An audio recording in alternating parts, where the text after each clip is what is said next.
welcome to another episode, Spilling the Veal. We got your host, Terrence Jennings, and our co-host, Blake McCauley. And I see, I see you got that Indiana Pacers jersey on, Yes, Blake. sir. Yes, sir. Jermaine O'Neal, that classic pinstripe. It's Yeah. been 25 years. I know I'm a Hoosier boy. It's been Okay. 25 years since the Pacers been there. I'm a diehard Rockets fan, but got to pull for the home state when they're doing it. Shout out to Tyrese Halliburton for that game winner. That's why we missed on Thursday night. No, everybody was going to be watching the finals. I was going to be watching that finals. So, Right. yeah, we're here Sunday after Terrence's appearance on Cardinal Sports Zone's podcast. Yes, sir. Yes, Hope sir. everybody was able to check that out. If not, check out Cardinal Sports Zone on YouTube. And Jeremy Wallman, I'll put his on the screen right now for Twitter. You can catch that replay right there. So, yeah, what you been up to lately, TJ? Oh man, so we still got the Skills Academy going on every Sunday, 2 to 3:30 p.m. We're picking up. We're picking it up. We're revving it up this week. We only have a few more weeks left with the skills camp, and we're picking it up. Those guys are really getting after it. I'm so proud of them. They're developing. They're asking questions. They're just really into it. We're working on, post moves, big guard moves, getting to the basket, finishing through contact, shooting, and then we're scrimmaging. We're getting up and down the floor, and we're just trying to develop these kids and get them better and prepare them for the next level. Awesome. Sure. Love it. We still got a few more weeks. I believe that's going till the 30th of this month, if that's right. The last 29. Sunday of this month. I know that. But Yes, sir. yeah, that's taking a quick break before our interviews. We'll announce our next guest at the very end of this episode. But yeah, we got a big, very packed episode today. We started filming this episode. We're filming this on Saturday. It happened late Friday night. It was a big house settlement. It's been coming for a few months. I've been following it for about a year now. It's been talked about for, I think April was the first initial hearing. It just got put off until last night, really. And I mean, starting July 1st, 2025, Division I schools can pay athletes directly up to $20.5 million annually per school. That's about 22% average of a Power Five's revenue. So basically, there's still a lot of gray area right now. There hadn't been announced if they're going to be employees of the university. So this seems like a lot of lawsuits getting ready to happen, really, for sure. Oh, okay. I'm not too familiar. Kind of inform me a little bit. So what exactly does that mean? Okay. So basically, how there's been this whole NIL, the Wild West thing. Now they've basically set a cap now. And so let's see, between the NCAA and the Power Five, they're going to pay $2.8 billion in damages over 10 years of athletes who competed. Sorry, TJ, but you missed that on this window. It's from 2016 to 2024. But honestly, like I'm saying, that opens up we said 2016. There's probably going to be more lawsuits. There's still a lot of gray area. There's still going to be a lot of lawsuits coming through. Who knows how far this goes back. But about 75% of that will go to Power 5 football players. And right now, 20% will go to men's and women's basketball players and 5% to other sports. And they say the average payout for Power 5 football or basketball players could be around $135,000 per player. Oh, Yeah. cool. I miss out on that one. Yeah, but so I know that there's going to be a lot more of for football, for example, one of the things, they're cutting the roster from 140 spots all the way down to 105. So, I mean, as on a basketball team, I mean, the walk-ons are still a crucial part of a team. Football, I believe, let me see. Football makes up, let me find that number real quick. I believe it's 80% of a school's athletic department is 80% football. And so all these schools that care about football are going to be pumping that money into football. But think of the Big East, though, how the Big East kind of parted with football probably around 2012, 13, when Louisville ended up leaving. All these teams like St. John's, the teams that don't have football programs, they can dump this $20 million annually straight into their basketball program. And so that's going to put all these Big East teams that don't have these football programs, it can make them potentially like a powerhouse in basketball Okay. because they don't have to worry about the football portion. Okay. But what are your kind of whole thoughts of now? I mean, amateurism is this completely puts it to bed. Like they're not saying you're employees of the university, but a lawsuit's going to happen. A CBA is going to have to come to where they're going to have to sign contracts. Like, what Okay. are I'm So probably is going it to not a salary cap? I mean, because all right, you have a cap, just like in the league, um, yeah, yeah, how much you could spend. So yeah. I'm So generally go ahead. Yeah. so that's the bad thing right now is like there's no CBA. Like the NBA, they have a CBA. They have somebody that can come to the table and bargain for them. But like the NCAA or the players, they don't have anybody. Like there's no one union for them Right. that No can union. represent them. Exactly. Yeah. They need a union. So it's like I know there's been a lot of discussion. Like Nick Saban has gone to the White House to discuss all these Right. NIL, like all the problems with it. But it's like there's Right. not that one person that they've been able to. They're actually let me get his name. His name is Brian Seeley. He came from the MLB, Okay. and I guess he's going to run the entire operation. I guess it's the NCAA, as it sounds like, is useless. They don't have any operating power anymore at all. It's like this Right. separate entity they have that's controlled by this Brian Seeley guy to make sure that everything is going through legally. They're trying to set up a proper pay scale. But like I said, that $20.5 million, that's probably going to lead to another lawsuit because nobody knows where that came from. It's like they don't no, but there's no fair market value right now. And so they're trying to establish a fair market value, but there's this third party, it's like a clearinghouse. There's conflicting reports about it. It's ran by Deloitte, and it reviews NIL deals worth the $600 or more to ensure that it reflects their fair market value. But on the College Sports Commission site, on their website, Mhm. it says the NIL Go by Deloitte will not determine fair market value. So it's like all this stuff has to be implemented by July 1st. And it's like they're just scrambling to put everything together now. Like, I don't even think they know what's going to be going on Monday. This episode comes out Sunday night. Like, there's going to be probably giant developments on Monday morning. It's like it just came out Friday night, and everybody's still kind of scrambling to figure out what's going on. And I think the NCAA included. Yeah. It definitely sounds like they're rushing. Um. I mean, I'm all for players getting paid and being able to take care of themselves, but as long as the numbers aren't skewed and we are and everybody's able to, and it's going to be tough because every conference is different, every school is different just as far as how much money they're generating through their certain sports. So they're going to have to come up with a different type of pay scale, um, because I don't know, before it was all the alumni and boosters that were able to Yeah, yeah, contribute to yeah. the players.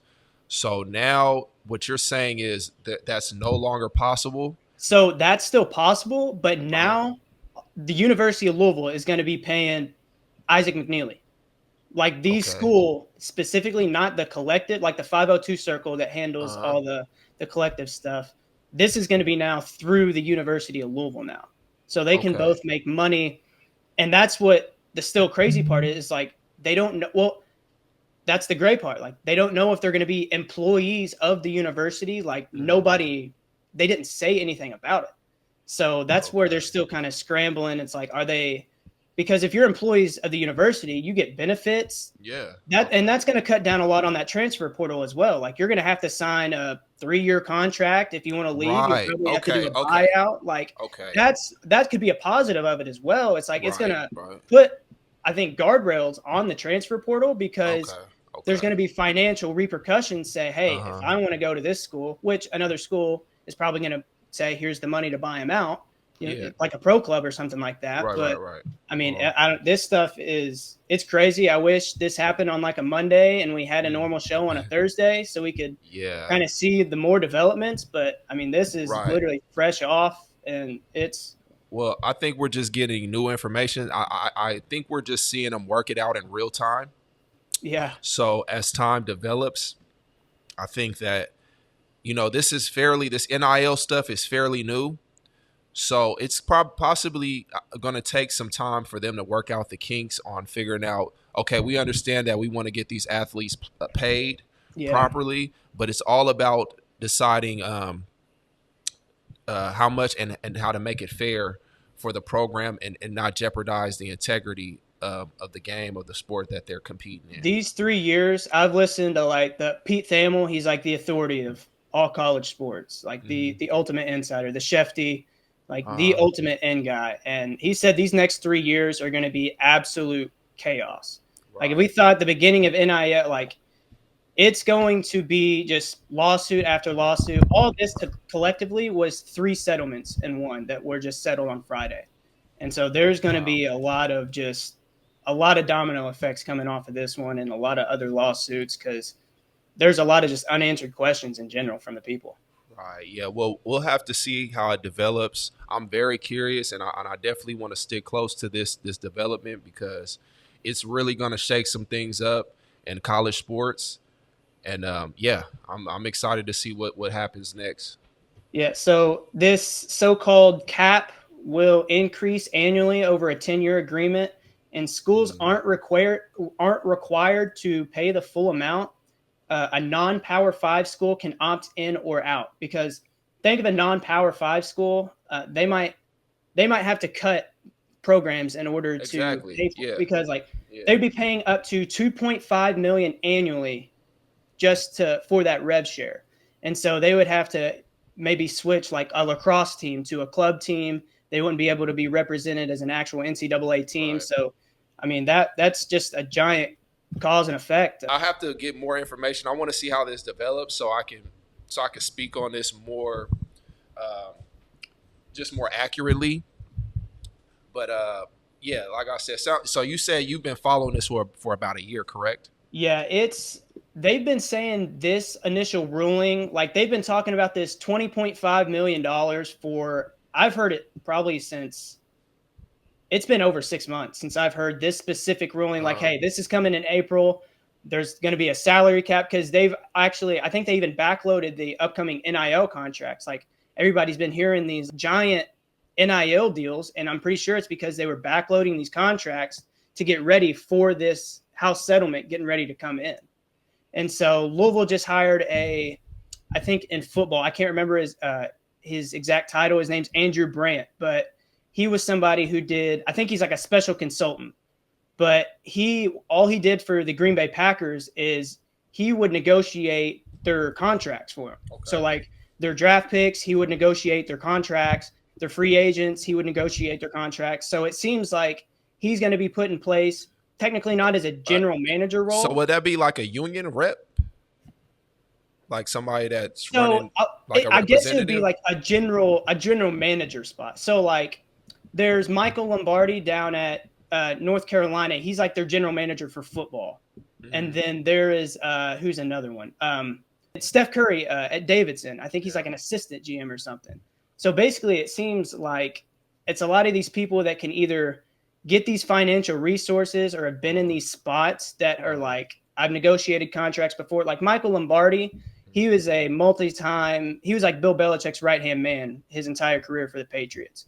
And so he came into North Carolina with them, and he negotiates all of their basically their NIL. Like, if we want this guy, here's our roster. This is what we can work with. If the guy like, we'll look for a wide receiver for the $700,000 mark, and if we can't find him, then we'll go elsewhere. So it's basically Yeah. these general managers are running it like a professional So team. I feel like somebody's gonna have to put some type of rep in place with their when we're dealing with money.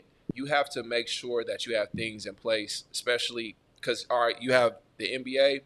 They went through a lockout. They went on strike.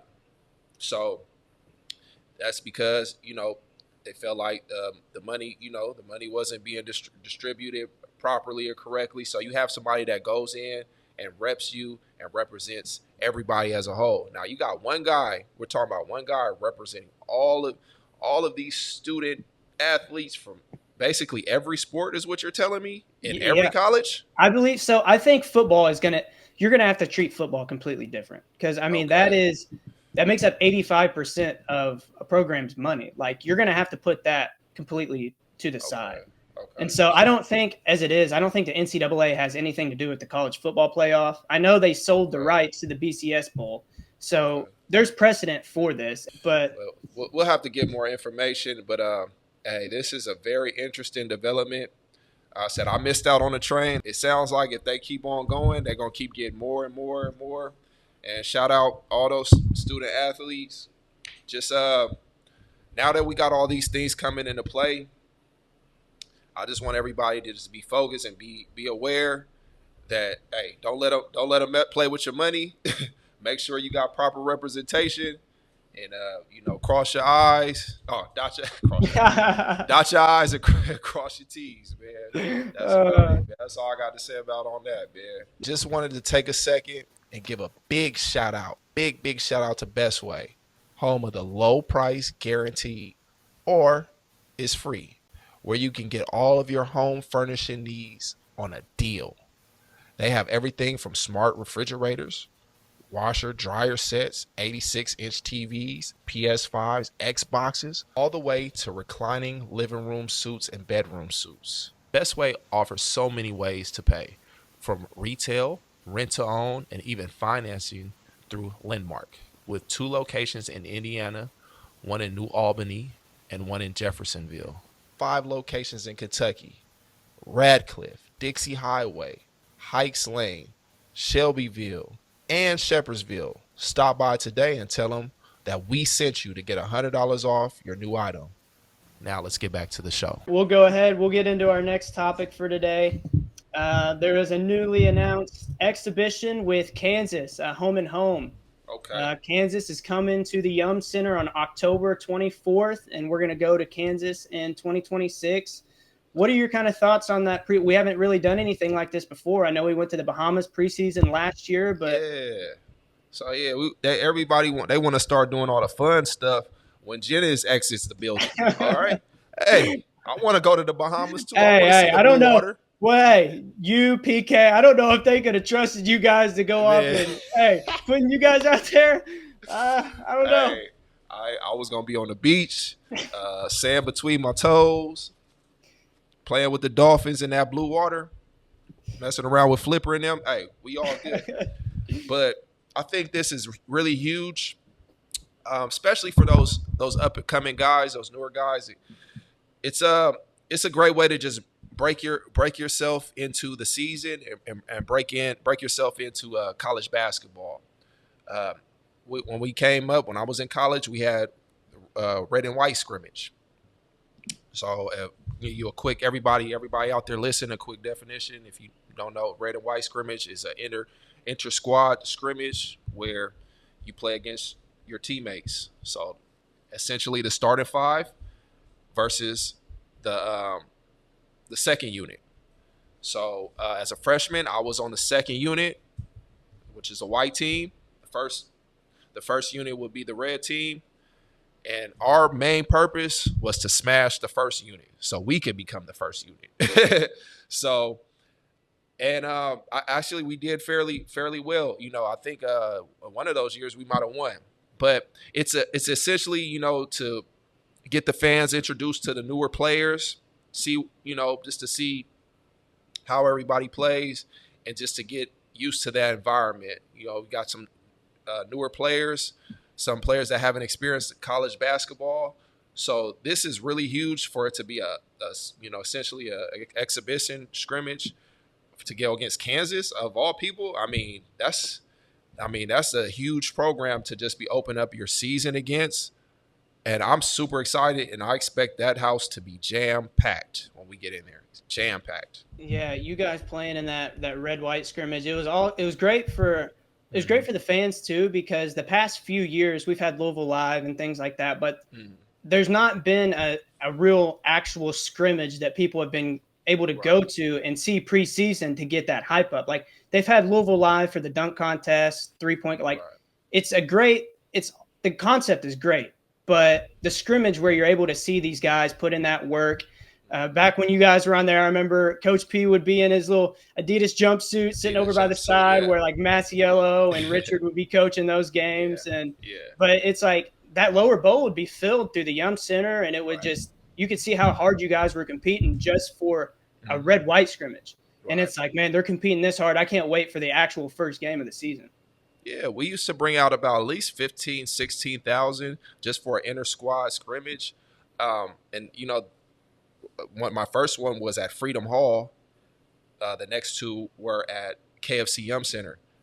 And I remember them always being packed to the brim. Fans were really into it. And it was just a great experience, a great experience to get out there. We had just probably came um, through camp, through our preseason camp. So everybody just went through a whole bunch of conditioning over those past few months. So now it's time to play. That whole time we probably weren't able to get any coach and do anything. We're just kind of playing open gym. So now it's time to start getting the feel of the season approaching.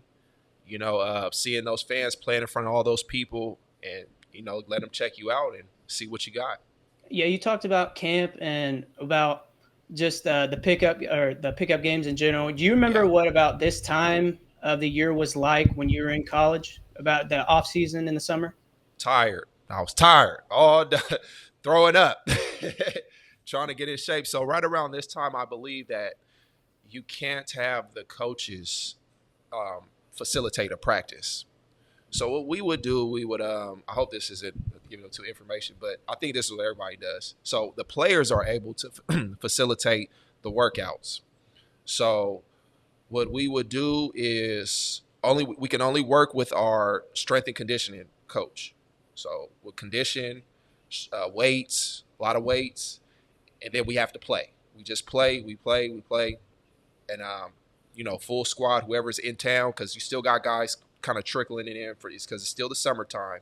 So people are coming in or going, or because they don't actually have to be there, but they're there. So we're running open gyms, 5-on-5, and we're just preparing ourselves because there's no better way to get in conditioning and get in shape for basketball than to play basketball. So that's what we're doing. We're hitting each other. We're trying to beat each other up, but we're trying to work on our game and prepare ourselves for the season so we can make a strong push. Yeah, it seems those pickup games, the clips have made their way on Twitter. I know everybody's seeing Michael Brown go to work, and I mean he's going. Yeah. There's a lot of former Cardinals in there, like pros. You had David Johnson, Quentin Snyder, a couple Cardinals Right. going in there, and I mean he was. I know those clips were making Michael look pretty good preseason for sure. Yeah, well, yeah, he's looking real good out. He's looking real comfortable. I don't know. I gotta see some. I see some different defense out there. They were making it look a little too comfortable. The game gonna be a lot faster. But he looks awesome. He looks real strong. He's not a very big. He's still got a baby face. He's gonna take some time to grow, but his strength and control with the ball is really good. His ball handle, everything. I like the way. I just like watching him play. He runs. He runs his game really smooth. I just want to. I think he's deceptively strong. So I'm curious to see. Just I don't see him getting knocked off of his what we call knocked off his pivot too much, but I just want to see how he reacts to some real physicality and contact. But from what I've seen, shot looks smooth. His touch around the basket looks good. His feel for the game, it looks exceptional. So I think it's gonna be fun to watch him play this year. So yeah, Yeah, for sure. Well, we've already kind of dove into our next topic. We're going to be talking about the returning guys of Cason Pryor, Javon Hadley, Kobe Rogers, and Ali Khalifa. And we're also going to be talking about the high school edition. Well, I don't know if you can call the Euro guys yeah, high school editions being 22, 20, 21 years old. But yeah. Michael Jr., we just talked about him a Right. little bit. Right. He had 5-star, number 6 overall prospect, had 17 points in the Nike Hoot Summit, led the Mm. McDonald's All American game with 5 assists. I feel like if Michael comes in and works out the kinks and does a great job this year of facilitating, be a floor general, I think that just moving forward, because he's projected to, if I'm not mistaken, to go to the NBA. If I'm not Yeah. mistaken, so he's going to come in. I know he's going to come in really aggressive, but if he can show that he can run a team, that he can run a team actually, and lead a team to victory, rather than just scoring a whole bunch of points and doing all that, then he's going to set himself apart, and we're going to have a really successful season. Yeah, we'll talk about his big man counterpart. He's got, I think they're going to be working that pick and roll a lot. Oh, Sananda Fru, number Yeah. 25 overall, number 1 international power forward. He's going to be 22 years old when the season starts, DJ. Right. All right. 22. Okay. What have we talked about him a little bit, I believe, on our first show? What have you really seen that stuck out I, since then? I'm super excited for him too. Him and Mike Hill running a pick and roll, and also just we have a strong point guard and a solid big man. You know, he's very strong, finished great around a basket, and athletic. I think that with Mike Hill's penetration, hitting those gaps and creating those seams, it'll be a lot of dump downs, a lot of lobs, just a lot of easy buckets around the cup. So I like that 2-man action. And then we got our shooters. We got our wings spread out. We're very big this year. We're strong and athletic. So, I mean, I see it being nothing but successful. It just depends on – I just hope they're in there now, getting their chemistry together, like right now, rather than waiting till, later on down the line to kind of figure each other out. If I'm a big man, I'm coming in. I got a guy like him. I'm telling them where I want the ball, where I want the ball positioned off the pick and roll, where I like to receive the ball. Whether it's some big man just wants you to pass it in so they can make their move and get out the way. Me personally, I like when my guard penetrates, draws my man, kicks me either a dump down bounce pass or a lob to the basket. Okay, I don't need to make any moves. What is a move? I don't know moves. I just catch the ball and dunk. That's what I do. Catch the ball and dunk. Yeah, you So talked about these guys being together. There's some videos coming out on Friday night of the baseball game. A lot of them yeah, are together. good, Michael, Ollie, a lot of those guys. I don't good. know. I don't think any of the international guys are in yet. I know Sananda just finished his season up, and I'm pretty sure Big Z over in Greece did as well. Yeah, But yeah, I know Sananda. He's built like a 22-year-old. Like he's not going to be coming in here getting pushed around. In the Germany BBL quarterfinals, he had 21 points on just 7 made shots. He went 7 of 9, 15 rebounds and 4 blocks. And 15 rebounds is exceptional. yeah, yeah. So I mean, It's that's exceptional. one. I don't know if there's another player I'm looking forward to seeing more this season than Sananda. I am too. I think he's going to be a great player for us, and I think with the help of those other guys, if we play like how we played last year, but with all these added pieces, Yeah, I honestly see us going a lot farther than just the first round. yeah, yeah, We for got a sure. solid big man. We got a great point guard. Where I think we can match up. We can match up with anybody in our conference. It's just about building that chemistry and coming out with a lot of energy.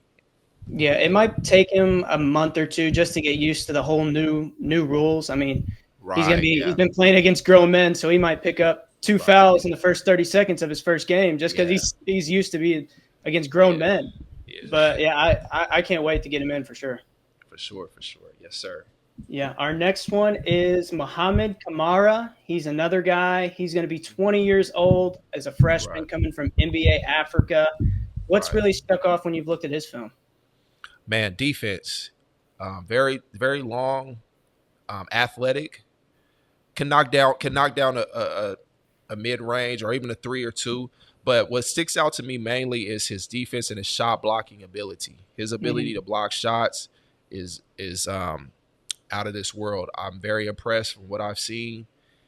Very athletic, and I think that'll give us just a lot of confidence as far as just we got guys out there that's going to really be ready to sit down and lock in and lock up, because defense turns into offense.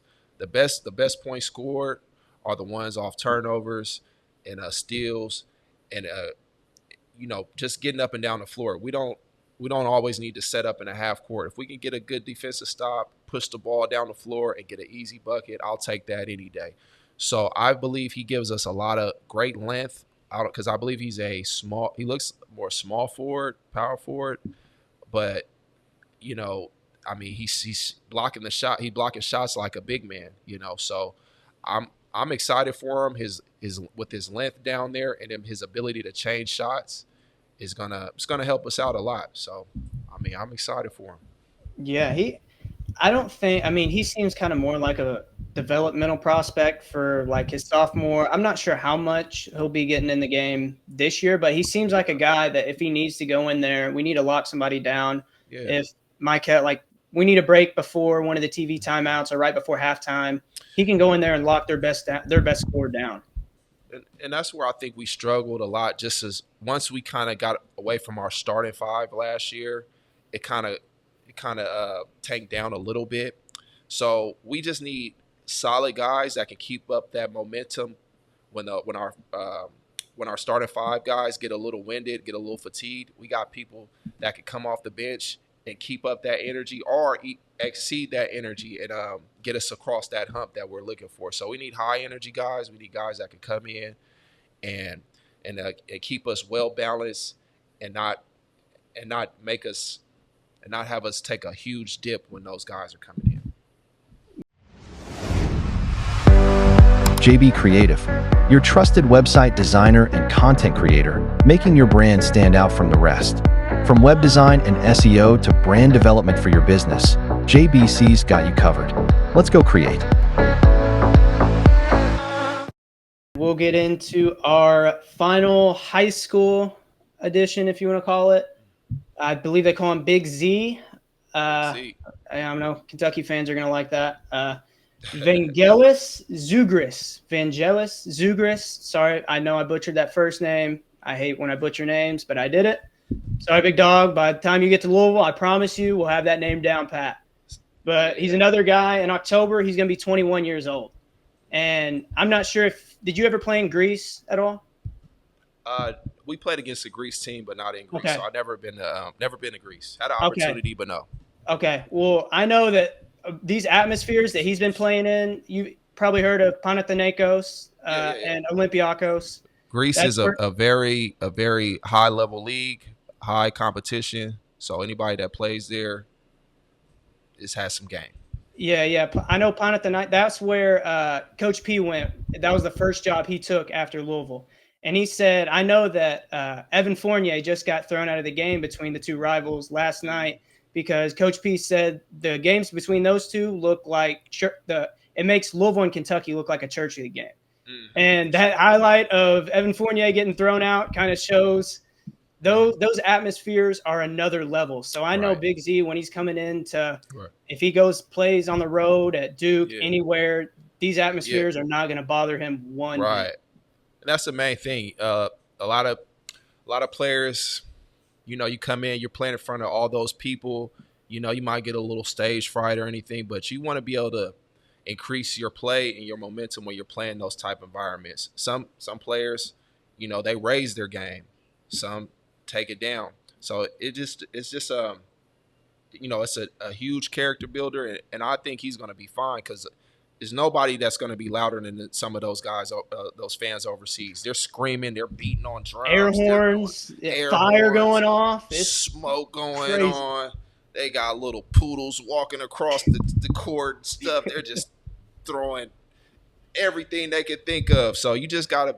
So I think this environment is going to honestly be a breath of fresh air. He's going to be like, oh, I can really get in my game. But then he might want that. You never know. He might want that type of environment because that's what he's used to playing in. But just from watching this guy, he's great screen setter and pick and roller. He pick and rolls really good to the basket. Great hands when receiving the ball. So I mean, I mean, he looks really solid to me, and he's going to give us another added weapon out there defensively, and also just somebody that can catch the ball and score. I didn't see him make too many moves or anything like that, but Mike Hill Very coming off fundamentally sound. Like we talked very about the Euro fundamental. guys being very fundamentally sound. I mean, he's got his Yeah, fundamentals down to a T, and it right, benefits because he's not the most athletic guy, but I mean, right. his fundamentals help him become the I player he mean, is. any point guard loves a great screen setter because that'll open it up for Mike Hill to get his make a good position himself to attack the basket like how he wants to, so he can make his decision if he want to pass, shoot, or get the foul. So I think him coming in, setting those hard picks, rolling hard, diving hard to the basket, receiving the ball, getting us a few good buckets inside and interior, that'll open it up for everybody else. Yeah. All right, we'll talk a little bit. We'll pretty much clump Case and Javon, these guys that have returned Yeah, together because we've talked about them a lot through this season. I know right. that you got here after Kaysen got hurt, so you didn't really get to see much of his game. Yeah. But I mean, he's on the court, he completely changes the game. Who do you think between Kaysen, Javon, Kobe, Ali? Who are you most excited to see and take the biggest leap coming this season? Right now, I'm looking toward Javon to come out there. It seems like he's been in college for a long time now, so hey, I expect him to come out there on some more grown man stuff. He was a grown man last year, so just coming in being a team leader and just coming in playing strong, bringing those guys together, and he experienced a lot. He experienced a lot this past year, a lot of ups, a lot of downs. So I expect him to bring these guys along and come in and have one of his biggest years, strongest years. Hopefully, he develops some different moves to go to. I love his jump hooks. I love how he plays inside, but maybe he'll get to step outside on the wing a little bit more because we have some more. We have a little bit more size down low. Mm-hmm. So I expect him to kind of show a different part of his game and actually get to the position where he's supposed to be at. So I'm excited for him. I'm excited for all my guys coming in, but definitely really excited for Javon. Yeah, there's still kind of questions surrounding Khalifa's eligibility. Everything that I've read, I mean, through the internet and everything, it sounds like by the time the season starts, he should be able to play. But obviously, the NCAA, they don't hold much power, but this is something they're probably clinging on to their very last hope. So Yeah. who knows with them. All right, Terrence, that'll do it for today's show. But before we leave, we got to announce our next interview. Ladies and gentlemen,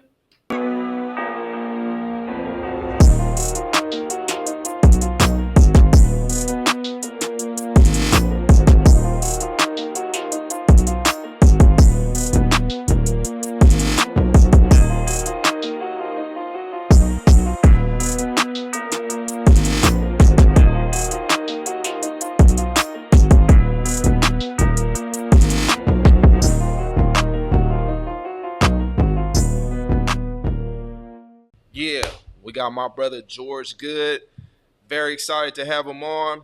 I think he's gonna have a lot of rebuttals to that PK episode. So he's gonna definitely be sharing some exciting stories for the Cardinal fans out there, getting into some of those treadmill stories. And yeah, so coming straight to you, to all the fans out there, thank you for the continued support, and we'll see you soon.